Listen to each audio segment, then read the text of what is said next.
Okay, let's get everything set up here.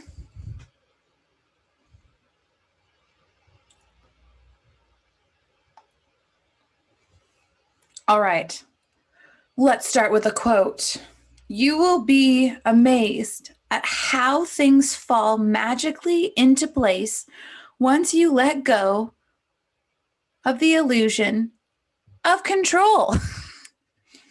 If 2020 hasn't taught us anything, it's we, one, don't know anything, and two, we have to learn how to go with the flow because we have no idea what's coming our way. So, just a thought. We're getting into the last Niyama, which is Ishvara Pranidhana. Let's go. Let's run the intro. So you've been to a few or maybe many yoga classes and you are hooked. Somehow you feel better, kinder, more connected to yourself and those around you. Your friends view you as a hippie now, and your parents, well, they think it's a phase. Regardless, when you are on your mat, you are home. Yoga teachers and students, come learn how yoga can help you navigate the daily grind, breakups, your anxiety from a place of clarity and compassion. Welcome to the Modern Yogi Podcast, hosted by me, Laura Siljander. Misfits, earthlings, yogis, take a deep breath, check in to see how you're doing, body, mind, and soul, because you have arrived.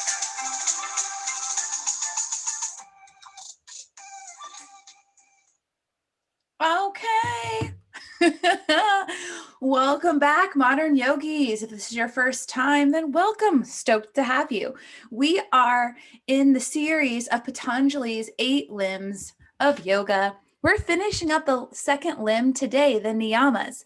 Keep in mind, the first 2 limbs are the longest. The other ones we should roll through a lot faster.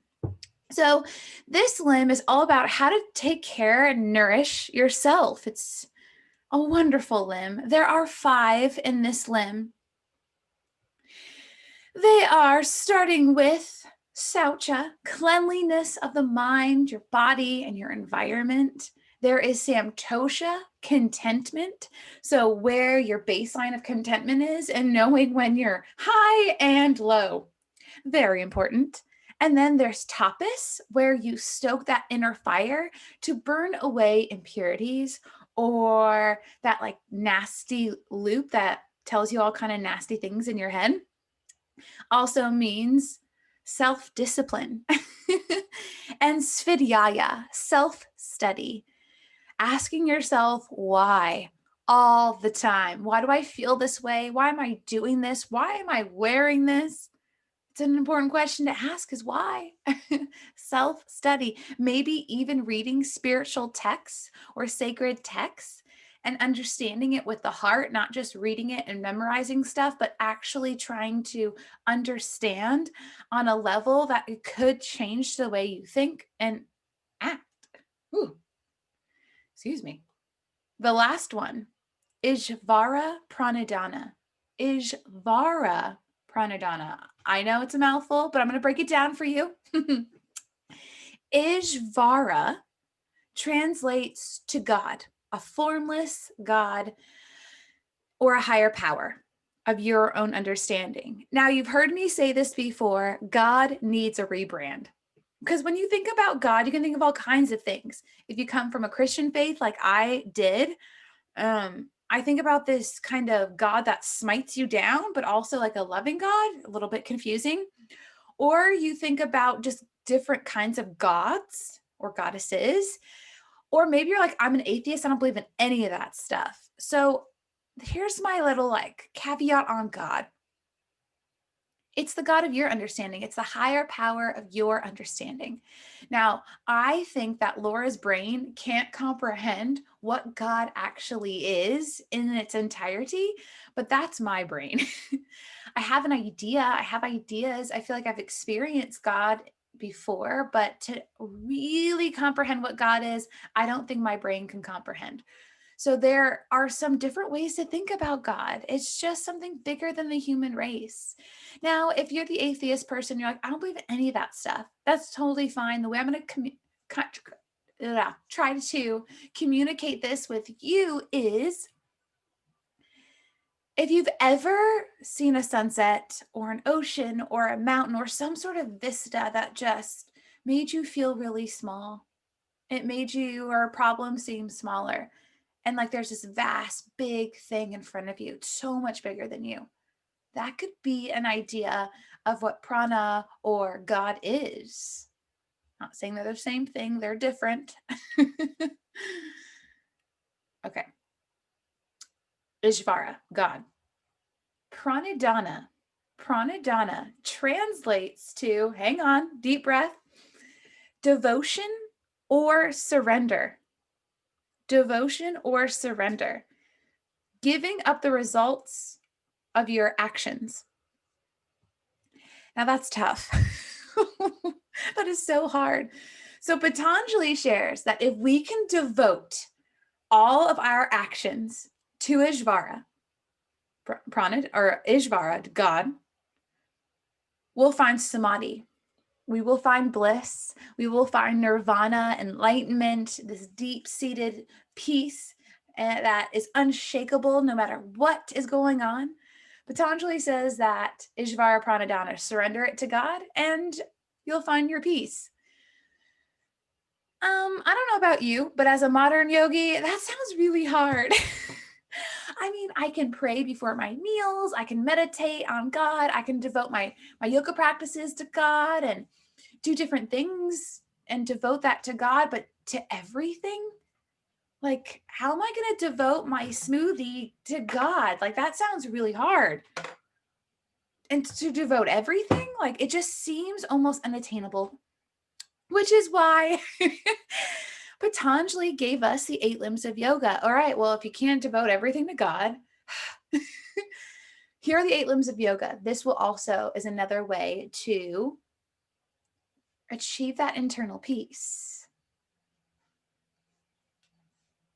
How can we bring this into modern day? Well, I'm about to share that with you. But before we get there, I want to take one little side note as well.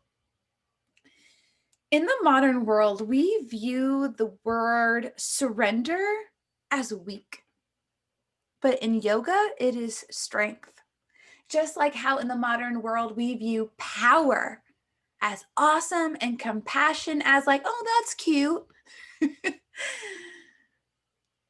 If you can like stand up and be the bulldog and like fight for what you want, like that's great. That's wonderful. But if it's not balanced with any compassion, well, then you're just going to sound like a bully. So that's why it's interesting, that little balance of both, but how our modern world really values power, or how our modern world will look at something as surrender as weak. So just a little thought, just a little thought there. The way that we can view this in the modern world or introduce this into our lives is, in the beginning of a yoga class, when your yoga teacher will say, hands in Anjali Mudra, heart center, feel free to cultivate an intention here, or I will provide you with an intention, take it or leave it. Our intention for our yoga classes is a way to devote our practices to a higher power, or it is a way to devote our yoga practice to maybe our family, our community, Black Lives Matter, like these movements that are bigger than us, way bigger than us. That's a way that you can devote every breath, every asana or posture, that whole 50 minutes to 90 minutes, however your practice, however long it is, towards this thing. It's a beautiful way to devote or bring Ishvara Pranidhana in your life is through intention. And returning to that intention when your mind starts to wander, especially at the end of a yoga class, when you're like cooling down, but it's not quite Shavasana and you're holding these stretches and your mind's like, I'm hungry. That was a really mean thing that person said to me. Instead, it's no, come back to that intention. What was that intention? Because you're devoting your time, devoting your practice to something bigger. Now, something you may be thinking is, but the niyamas is how to take care of me. And this is anything but me. You're telling me to devote my life to someone or something else. Ishvara Pranidhana encourages you to get out of the whole I-ness and me-ness that we stay through the day. I'm hungry. I need to pee. I feel stressed. I am tired. I want to wear this, the I, the me-ness. I want to go travel, but I can't, things of that nature. Because if you think about it, have you ever helped somebody? You did something you expected nothing in return, but it made you feel good. It almost fills a cup inside of you somewhere, but you were helping someone else. That's what Ishvara Pranidhana is kind of saying here. To devote yourself to something bigger, to something else outside of your I-ness, your me-ness, could make you feel better. Sometimes that's why when you feed your pet and you watch them eat and you're like, oh, you did something for your pet, not expecting anything in return, but it fills your cup up in some sort of way. That was just a little example. When I feed my wild rabbit, my wife and I just like to watch him eat. And we just like, oh, it's so cute. He's doing nothing for us except for filling up our cups in some odd way. Yet we're serving him, our rabbit. Follow my Instagram stories if you want to see our pet rabbit, Christopher, or our wild rabbit, Christopher. So I'd like to bring in Brahmacharya from the first limb of yoga, the yamas, and just to revisit Brahmacharya in this way, it's what are you devoting your life force to, or your life energy to? Where are you devoting it? Where do you put most of your energy, your work, your time, and your love into? Does it serve the intention of your life's purpose? Big question here. This goes hand in hand with Ishvara Pranidhana in many ways, but one of the more obvious ways is when you're working a job most days of the week for the prime hours of the day, and you probably feel like this is not contributing to anyone really. Am I really making a difference? Gosh, that can bring some existential crises into the mind. What am I doing with all my time? What am I doing with all my life? Where am I devoting my all this life energy to?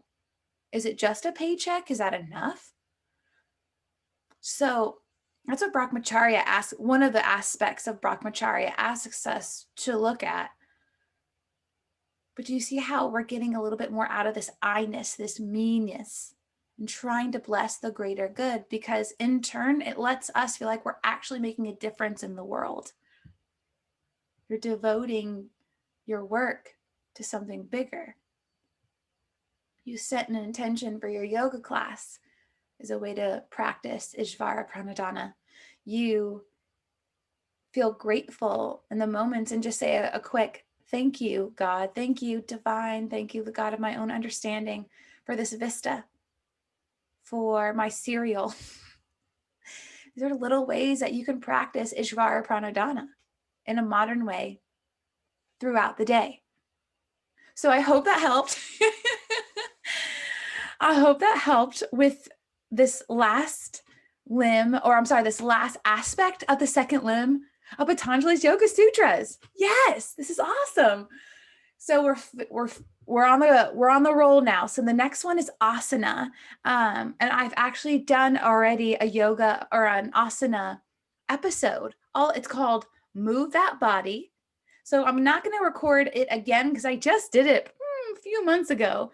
So if you want to go in order, we went through the niyamas. We're done with the niyamas. The next one is asana, or the postures and the movements of yoga. I'll link in the show notes that episode, but it's called Move That Body, Asana. And then the next episode will be pranayama, breathing techniques. So happy to have you. And if you're listening to this on Spotify, you're getting the edited version. Now, if you want the unedited version, I have set up a camera in my recording space. And that way, if you want to see a talking head to all the words and all my mess ups and when I have to hiccup and all the weird things, You can catch it on my YouTube channel, the modern, the Modern Yogi YouTube channel. Oh, Nelly. All right. Deep breaths here. Remembering to practice that compassion with your thoughts, practice that compassion with your speech, and to practice that compassion with your actions by living your yamas and niyamas. I'll talk to you soon. I'll talk about all about breathing. Namaste. Shalom, Pure Vita.